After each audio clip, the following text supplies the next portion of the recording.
साहब, स्टेज पे बैठे हुए तमाम मुअज़्ज़िज़ीन और हाल में बैठे हुए तमाम सामीन, अस्सलाम वालेकुम।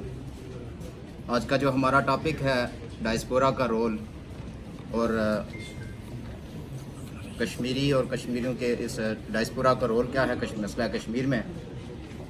मेरे ख्याल से कश्मीर का जो नेशनल सवाल है वो एक अरसे दराज से कुछ लोग 5000 कुछ लोग 7000 साल की हिस्ट्री बयान करते हैं, लेकिन जब नेशनल स्टेट्स का वजूद आया उस टाइम एक रियासत जो मार्ज़ वजूद में आई, जब दुनिया में कौमी रियासतें तश्कील पा रही थी, तो वो 16 मार्च 1846 का वो दिन है।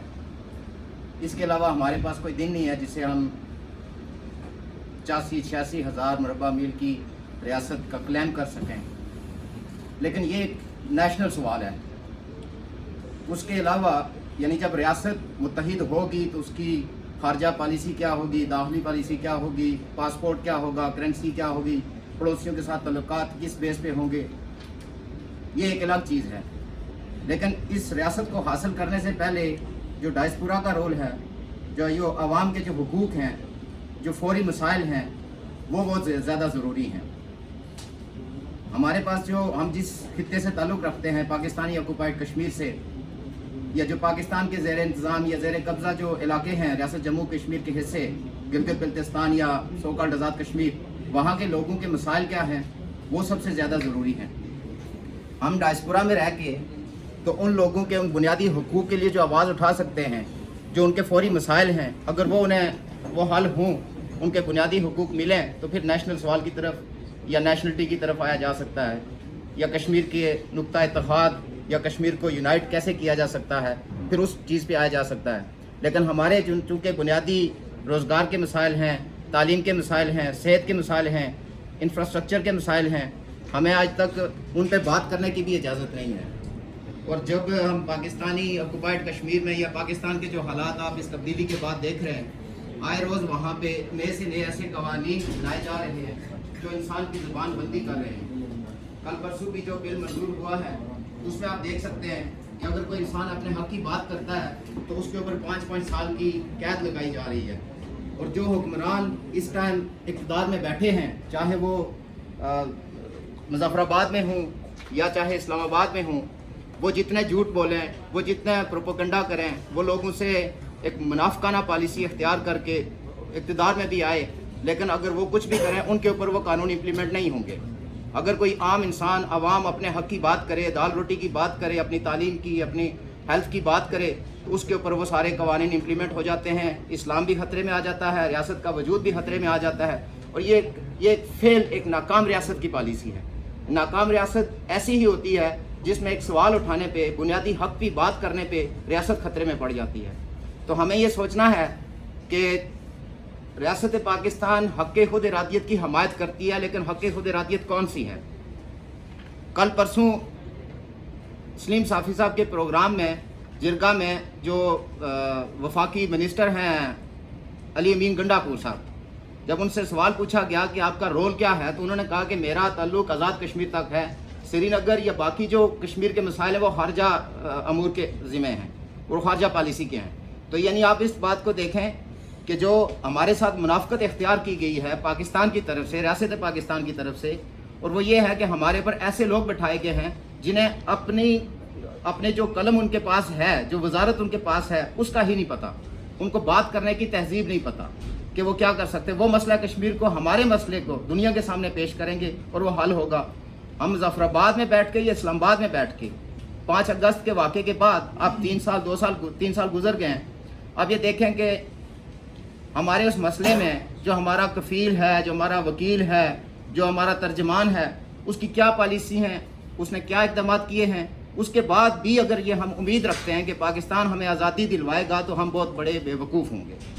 हमारी इस बेवकूफ़ी की हद नहीं है कि दुनिया की कौमें अपने हक़ की बात करती हैं, लेकिन हम किसी और की, हम फ़लस्तीन के लिए बाहर निकल जाएंगे, हम दुनिया के किसी मुल्क से जिसका नाम पता होगा, वहाँ के अवाम का भी नहीं पता होगा कि उनके मसाइल क्या हैं, हमें कोई मौलवी हजरात लेके बाहर आ जाएगा, हमें एस्टेब्लिशमेंट लेके बाहर आ जाएगी, हुकूमत हमें जो है ना ऐलान कर देगी इस दिन को हमने बनाना है और हम दौड़ के पहुँच जाएंगे। یعنی وہ کتا آپ کا کان لے گیا ہے، ہم کان نہیں دیکھیں گے، ہم کتے کے پیچھے دوڑنا شروع کر دیں گے. ہماری مثال وہ ہے. تو ہمیں یہ سوچنا، ہم ڈائسپورا میں یہاں پہ بیٹھے ہیں، ہم سارے پڑھے لکھے لوگ ہیں، اس ملک میں بیٹھے ہیں جہاں پہ دنیا کی آزادی کی تحریکیں چلی ہیں اور دنیا کی قوموں نے آزادیاں حاصل کی ہیں. تو ہم 70 سال سے کشمیری بہت عرصے دراز سے یہاں پہ بیٹھے ہیں. تو ہم نے کیا کردار ادا کیا، ہم نے حاصل کیا کیا؟ ہم نیشنل سوال کی طرف، خود مختاری کی طرف، آزادی کی طرف بھاگے جائیں گے، لیکن ہمارے جو بنیادی مسائل ہیں اس کی طرف کبھی آواز نہیں اٹھائیں گے، اس کے لیے کبھی یونائٹ نہیں ہوں گے. ہم ایک پروٹیسٹ، ایک احتجاج یہاں پہ نہیں کر سکتے کہ ہمارے پاس پانی نہیں ہے. سردار شوکت علی کشمیری صاحب نے 1990 میں یہ کہا تھا کہ یہ جو جہاد کی پالیسی آپ لے کے آ رہے ہیں، یہ آپ کو ایک آگ میں جھونک رہی ہے اور اس سے تم کشمیریوں کی نسل کو ختم کرو گے. انہیں 100 طرح کے القابات سے نوازا گیا، لیکن آج کیا ہوا؟ آج وہی ریاست پاکستان کہہ رہی ہے کہ جو یہاں سے پار گیا جہاد کے لیے وہ پاکستان کا دشمن ہے. اگر اس ریاست کی پالیسی کے اندر ایک تسلسل موجود نہیں ہے کہ یہ کشمیریوں کے ساتھ کرنا کیا چاہ رہی ہے، یہ کشمیریوں کی کس طرح کی حمایت کر رہی ہے. حمایت یہ ایک بے وقوفی ہے، یہ قبضہ ہے، ہمارے پر قبضہ ہے، ہماری یہ زبانیں بند کی جا رہی ہیں. مظفر آباد میں لوگوں کو مائیگریشن پہ مجبور کر دیا گیا، کس وجہ سے؟ یعنی پانی کے رخ موڑ دیے گئے اور وہ لوگ مائیگریشن پہ مجبور ہو گئے. آج سے 5-7 سال پہلے جب ہم نے آواز اٹھائی تو ہمیں 100 طرح کے UKPNP نے جب آواز اٹھائی تو 100 طرح کے القابات ہمیں دیے کہ تم ایجنٹ ہو، تم ڈیولپمنٹ کے خلاف ہو. آج وہی مظفر آباد کے لوگ وہاں پہ کیمپ لگا کے بیٹھے ہیں، بھوک ہڑتال کر رہے ہیں. یعنی ہم لوگوں کو ایک وین رکھنے والا لیڈر، جب یعنی میں نہیں سمجھتا آزاد کشمیر تو چھوڑے، سری نگر میں بھی شوکت علی کشمیری صاحب کے وین رکھنے والا کوئی لیڈر موجود ہے. میں نہیں، پاکستان کو چھوڑ دیں، ان کے تو حالات ہی ایسے ہیں، لیکن کشمیریوں میں سردار شوکت علی کشمیری سے زیادہ وین رکھنے والا بندہ کوئی موجود ہوگا، میں نہیں سمجھتا. اگر ایسے لیڈر کے ہوتے ہوئے ہم اپنی تحریک کو منظم نہ کر سکیں، ہم اپنا کو کردار کو عملی کردار ادا نہ کر سکیں، تو ہمیں بھی اپنے کردار پہ سوچنا پڑے گا، ہمیں اپنے فیوچر پہ سوچنا پڑے گا کہ ہم کب تک کسی اور کے کندھے پہ رکھ کے یا کوئی کسی اور سے ہم امید رکھیں گے کہ وہ ہمیں آزادی دے گا، ہمیں حقوق دے گا. سری نگر والوں کو ہم نے بہت کچھ لے کے دے دیا. ان کی آپ ڈیولپمنٹ دیکھ لیں، ایجوکیشن دیکھ لیں، ان کا اسٹینڈرڈ، ایجوکیشن کا اسٹینڈرڈ دیکھ لیں. وہاں پہ میرے سری نگر کے 1-2 دوست ہیں جو جموں یونیورسٹی میں پڑھتے ہیں. جب میری ان سے بات ہوئی تو انہوں نے کہا جی کہ ہماری جو فیس ہے وہ 6000 انڈین روپیز پر منتھ ہے، اور سال کے بعد مودی اسپیشل پیکیج کے تحت وہ ہمیں ریفنڈ ہو جاتی ہے 72,000. یعنی ہاسٹل ان کا فری ہو گیا، ایجوکیشن ان کی فری ہوگی. تو یعنی ان کا جو ایجوکیشن کا اسٹینڈرڈ ہے وہ دیکھ لیں اور اپنا دیکھ لیں. کل پرسوں مظفر آباد کے اندر اسٹوڈنٹ نے اپنے حق کی بات کی، ان کے اوپر دہشت گردی کے مقدمے درج کیے گئے. یعنی دہشت گردی اس پاکستان ریاست کی پالیسی کیا ہے؟ مذہب کو ایز اے ٹول استعمال کرو اور دہشت گردی کو فارن پالیسی استعمال کرو. اگر یہ پالیسی ہے اور ہم ان سے یہ امید رکھ رہے ہیں کہ یہ ہمیں آزادی دلوائیں گے، یہ ہمارے حق کی بات کریں گے، کبھی نہیں کریں گے. یہ اپنے حقوق کے لیے، یہ اپنے مفادات کے لیے لڑ رہے ہیں اور ہمیں استعمال کر رہے ہیں، ہمارے وسائل کھا رہے ہیں. اور ہمیں یہ سوچنا پڑے گا کہ کب تک یہ وسائل کھاتے رہیں گے اور خاموشی سے ہم بیٹھے دیکھتے رہیں گے. Thank you.